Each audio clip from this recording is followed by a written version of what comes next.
Hey, everybody. Now, I know this is. Okay, never mind. Let me repeat that because Facebook just caught up. Hey, everybody. Now, I know this is random. It is Friday in the afternoon. Most people are at their 9 to 5. If you are, take a break. I won't tell anyone. Normally, I do my word of the day Wednesdays, and that's really all that y'all be seeing of me as far as lives go. And I'll tell you why. I'll tell you a little secret. It's because I do not like going live. Okay. I was really scared to go live initially. And that is where Word of the Day Wednesdays got birthed out of that fear. It was like one day, it was mid afternoon, probably like a Friday, like it is today. And I had this word on my heart, so I released it on a Wednesday. No, not Friday, because I think it was a Wednesday actually. And I released it, and God put that on my heart. I want you to show up weekly on Wednesdays to build up that confidence to go live. So, some of you who are called to go live but are scared to go live, just know a lot of people are scared to go live. But the more you do it, the more you get used to it. And so, what I've learned in entrepreneurship and in life is just when you're afraid, just do it scared. Only you know you're scared. Only you. So, I'm actually here because I want to talk to you guys about, drumroll please, thank you, this nomination that I have for Author of the Year. So, if you have not seen my posts, I've been trying to post on my platforms. The voting polls just opened yesterday, so you haven't missed much. If you did miss my post, you can still vote, and you actually need to vote for the next 30 days or 29 days because it's 27 days. My background is in accounting, I promise. But today's the third, so 27 more days. So I have been nominated by Stiletto Boss Foundation, and I'm so like blessed. I feel highly honored and encouraged to be a potential candidate for this Author of the Year award. And if you guys have been following me for any length of time, you know I've been on the grind. Y'all know I've been busting my butt, okay? For the last, I feel like it's been 3 years. Because when I released Stories for the Urban Soul in 2021, that's when I really started getting serious about my writing. I pivoted, I rebranded, I became very consistent. And although I was still a serial entrepreneur at that time, because like I said, my background is in accounting, so I had a bookkeeping business, I had a tax prep business, and so I was doing that too with the writing. And it was out of that space, I think in 2022, I published my first client. Shout out to Alicia Ellis. And got started with the publishing house, Indie Miller Publishing. And it was the end of 2022 where I stepped away from my bookkeeping business and became full time, full fledged, creative entrepreneur. But I've been writing for at least 10 years now. If you want to include my blogging career, that's been through since 2012. So 12 years of writing and blogging, and then 10 years of publishing. And then I pivoted from nonfiction in 2021 to fiction. So I've specialized in urban Christian fiction the last few years. But I also got into journalism. So I am a freelance journalist, for the city of Cleveland. And I'm actually a part of the G Cle ABJ Association. I hope I got it right, all the letters. The Greater Cleveland Association of Black Journalists. Okay, Rhonda Crowder, if you see this, let me know. But it's been a journey. It's been a slow unfolding of purpose.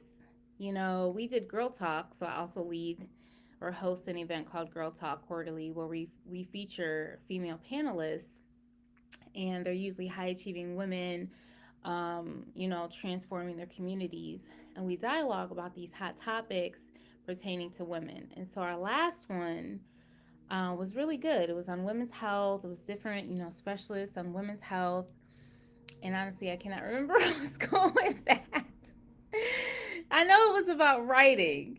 Something about oh, we had a guest. We had someone in the audience asked a question. Lenice, my girl Lenice from Self Class, and she shared about wanting to find her purpose. And bless her heart, she's still in her 20s. So to me, anybody who is still in their 20s, you got time. Okay, like I don't want to hear it. And I get it. If you're a high achieving person, there's so much pressure. There's so much expectation. You're trying to keep up with the Joneses, and I was there.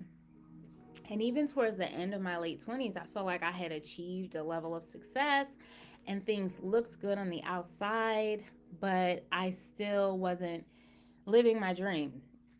And honestly, at this point, I'm only partially living my dream. I'm still not fully living my dream, and I'm in my 40s now, right?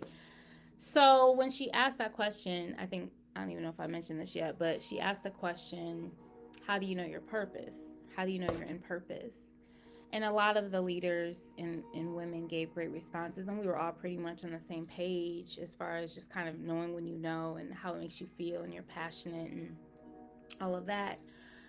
But for me, you just never could have told me writing would be my thing. Because my mindset, which this goes back to identity and how much our identity is connected to our mindsets, was that I was groomed for business.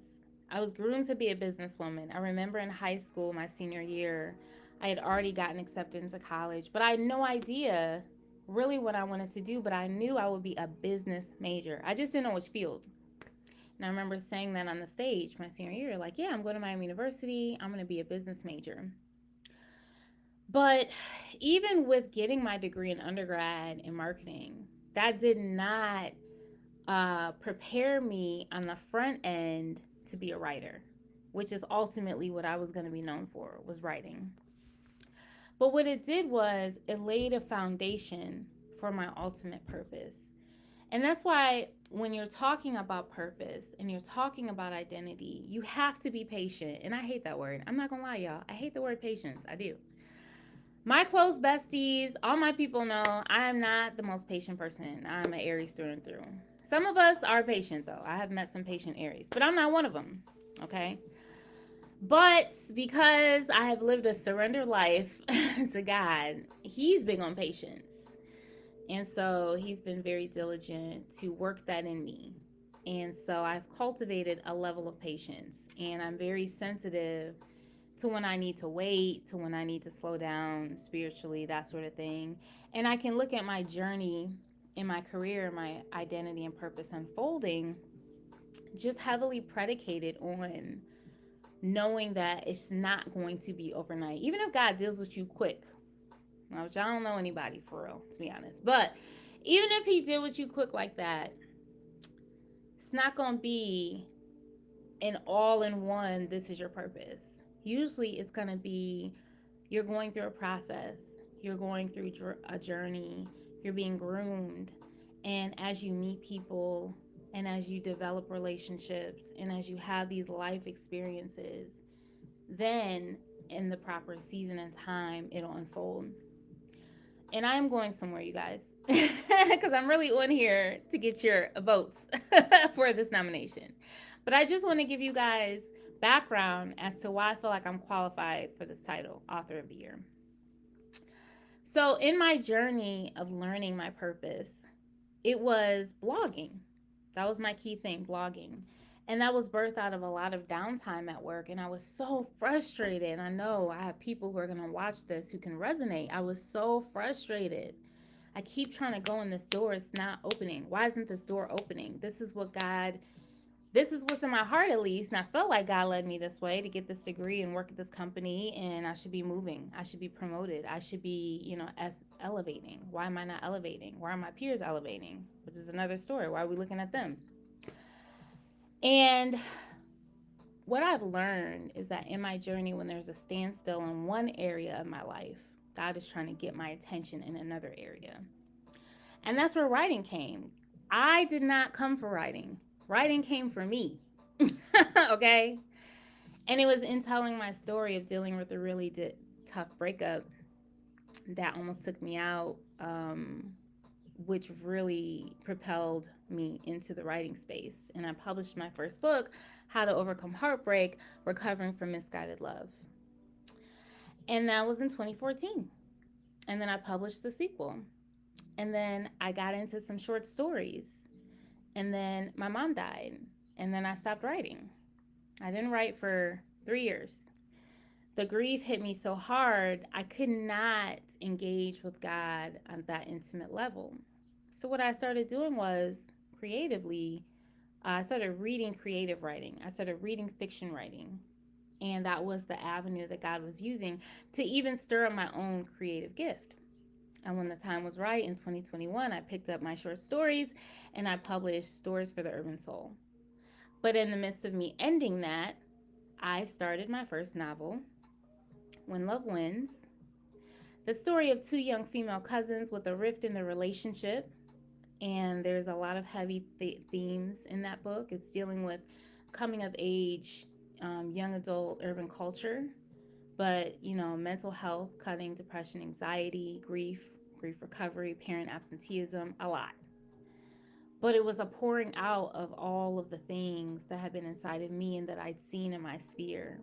And it was really my heart cry for this generation, because when I was my character's ages, which is like 2021, I had an amazing encounter with God. And that's when I let go of my life and I followed his way, and he led me on this path of purpose. Not an easy path, but one that is still rewarding. And so I wrote this book in hopes to reach this generation in a way that I was reached, something that was relatable to them, because I feel like God is relatable, and I think religion tries to make him unrelatable. And I just said in my blog how, some people view God on this high pedestal who's untouchable, but that's the purpose of Yeshua, is so that we could touch him. And I think about the young woman, or however old she was, who was hemorrhaging blood for 12 years, and she knew, if I could just touch the hem of his robe, I'll be healed. And so that's my heart through my writing, is for others to be able to touch Yeshua, or for these words to touch them, and for them to touch these words and these worlds of words and be healed. Because all of my work is going to have an underlying theme of healing, because that's been my journey. So then I got to celebrate my book release of When Love Wins on my birthday, my 40th birthday in 2023 of last year. And so, guys, that is my unfolding of my purpose. It has literally taken me 10 years in book publishing, 12 years in writing. But with writers, so much of your life experience and what you go through is going to go into your work. And I think all creatives will probably say that. But when you're called to be a novel writer, generally it's not an overnight process, and it is going to be about the long haul.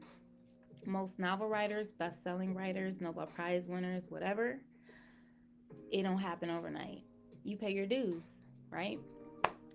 So what I'm encouraged about is that now I'm getting to see the rewards. And this nomination from the Stiletto Boss Foundation is a part of that. So I need you guys to partner with me in purpose and vote every day till May 30th that your girl, Nicole D. Miller, is Author of the Year.